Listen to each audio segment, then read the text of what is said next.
Definisi terumbu karang. Ekosistem terumbu karang adalah tempat tinggal bagi ribuan binatang dan tumbuhan yang banyak di antaranya memiliki nilai ekonomi yang tinggi. Berbagai jenis binatang mencari makan dan berlindung di ekosistem ini. Berjuta penduduk Indonesia bergantung sepenuhnya pada ekosistem terumbu karang sebagai sumber pencaharian. Jumlah produksi ikan, kerang, dan kepiting dari ekosistem terumbu karang secara lestari di seluruh dunia dapat mencapai 9 juta ton atau sedikitnya 12% dari jumlah tangkapan perikanan dunia. Sumber perikanan yang ditopang oleh ekosistem terumbu karang memiliki arti penting bagi masyarakat setempat yang pada umumnya masih memakai alat tangkap tradisional. Selain nilai ekonominya, ekosistem terumbu karang juga merupakan laboratorium alam yang sangat unik untuk berbagai kegiatan penelitian yang dapat mengungkapkan penemuan yang berguna bagi kehidupan manusia. Beberapa jenis sponge misalnya merupakan binatang yang antara lain terdapat di ekosistem terumbu karang yang berpotensi mengandung bahan bioaktif yang antara lain dijadikan bahan obat-obatan, antara lain untuk penyembuhan penyakit kanker. Selain itu, binatang karang tertentu mengandung kalsium karbonat telah dipergunakan untuk pengobatan tulang rapuh.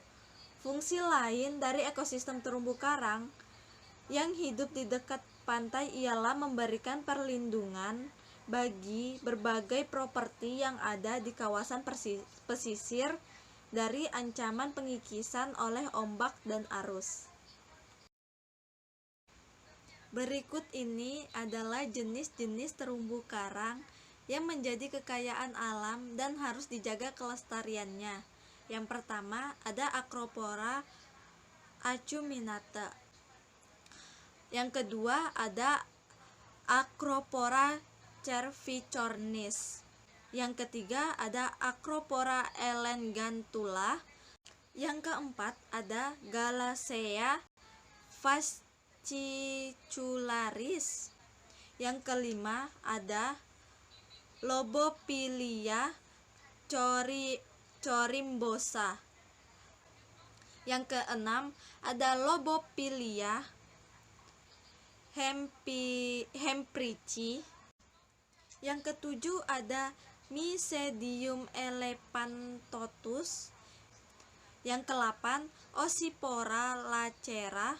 Yang ke-9 ada Pectinia lectuca. Yang ke-10 ada Pectinia paeonia. Terlubangnya karang tersebut secara eksklusif di wilayah perairan dangkal di wilayah tropis. Penyebarannya hampir secara eksklusif di antara 30 cm Lu dan 30 terkonsentrasi pada 4 bidang, yaitu Laut Merah dan Laut Samudra Hindia bagian barat, Samudra Hindia dan Samudra Pasifik bagian barat, Samudra Pasifik Selatan dan Laut Kariba dan Samudra Atlantik bagian barat. Dari 4 wilayah sebarang tersebut, wilayah karang Indo-Pasifik mempunyai keanekaragaman spesies terbesar dan mengandung sistem terhubungnya yang paling eksklusif. Perkembangan terumbu karang lebih baik di daerah barat samudra dibandingkan sebelah timur, karena air hangat di daerah tersebut lebih luas penyebaran latitudinalnya. Terumbu karang teradaptasi dan sebaliknya dapat memodifikasi lingkungan fisiknya, dan oleh karenanya faktor-faktor lingkungan fisik terumbu mempunyai perbedaan yang luas menurut daerah Jones dan Endian 1973. Gradien suhu dan salin lintas merupakan faktor pembatas utama penyebaran dan pertumbuhan terumbu karang. Menurut Nijmegen 1992, penyebaran terumbu karang meliputi wilayah yang luas jutaan mil persegi di daerah tropis. Penyebaran terumbu karang dibatasi oleh permukaan yang isoterm 20 derajat Celcius menurut Salam dan Clark 1989.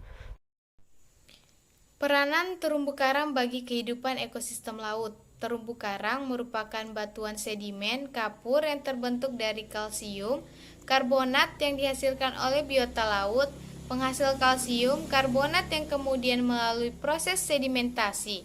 Sedimentasi terjadi pada terumbu yang berasal dari karang maupun dari alga, di mana di dalam dan sekitar terumbu karang hidup beraneka ragam biota yang umumnya merupakan hewan avertebrata. Hewan-hewan tersebut adalah seperti krustasea, siput, kerang-kerangan, bulu babi, anemon laut, teripang, bintang laut dan ikan-ikan kecil, ular laut, penyu laut, ganggang, dan juga alga.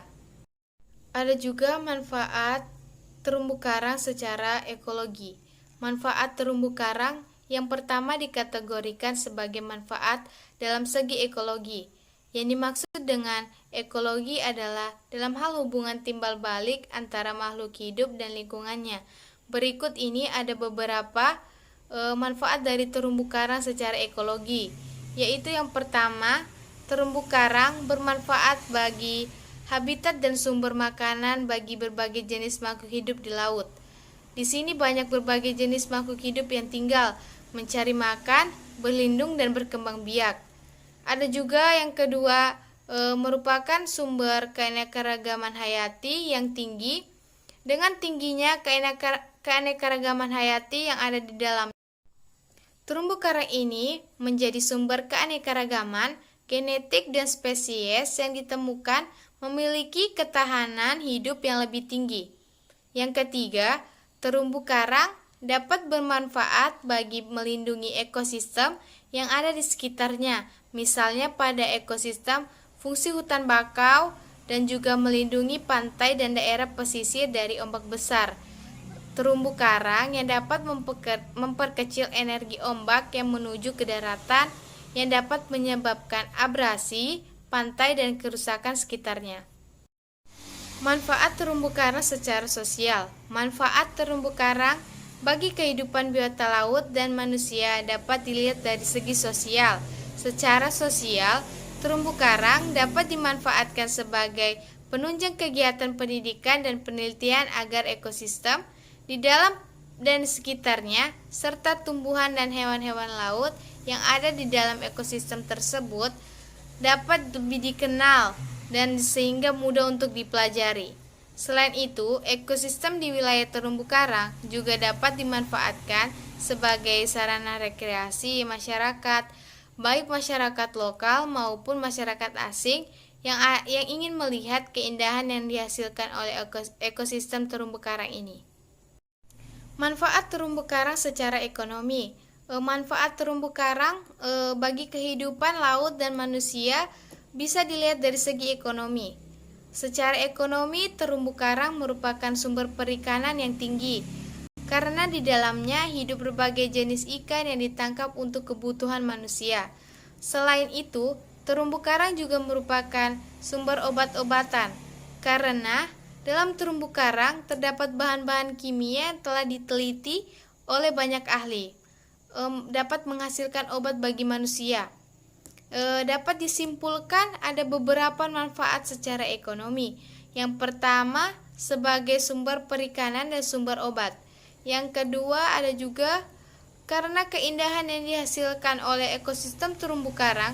Ekosistem ini dapat dijadikan objek wisata yang menarik, sehingga dapat meningkatkan pendapat masyarakat untuk yang tinggal di sekitarnya.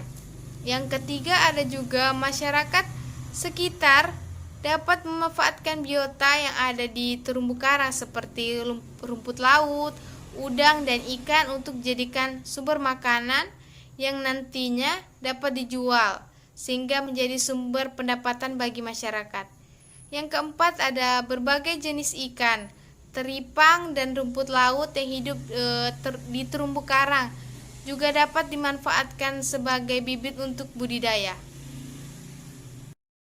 Manfaat terumbu karang bagi manusia sebagai objek wisata. Yang kedua, sumber rekreasi masyarakat. Yang ketiga, sumber makanan. Yang keempat, pelindung pantai dan pesisir. Yang kelima, mengurangi pemanasan global. Yang terakhir, sebagai keanekaragaman hayati yang tinggi. Sini saya akan menjelaskan beberapa penyebab kerusakan pada terumbu karang. Yang pertama yaitu perburuan ilegal. Yang kedua, pencemaran air laut akibat limbah. Yang ketiga, polusi sampah plastik yang tak terkendali. Yang keempat, penggunaan pestisida secara berlebihan. Yang kelima, praktek penangkapan ikan yang tak ramah lingkungan. Yang keenam, iklim yang memburuk. Yang ketujuh, aktivitas reklamasi. Yang kedelapan, pembangunan yang masif di kawasan pesisir pantai. Yang kesembilan, kegiatan penambangan. Yang ke-10, rusaknya hutan mangrove. Mahasiswa dapat berperan penting menjadi contoh dalam melakukan upaya pelestarian terumbu karang di Indonesia. Mahasiswa bisa memiliki berbagai peran antara lain sebagai pemberi contoh seperti menjaga kebersihan laut, serta mengedukasi dan mengajak masyarakat untuk melestarikan terumbu karang.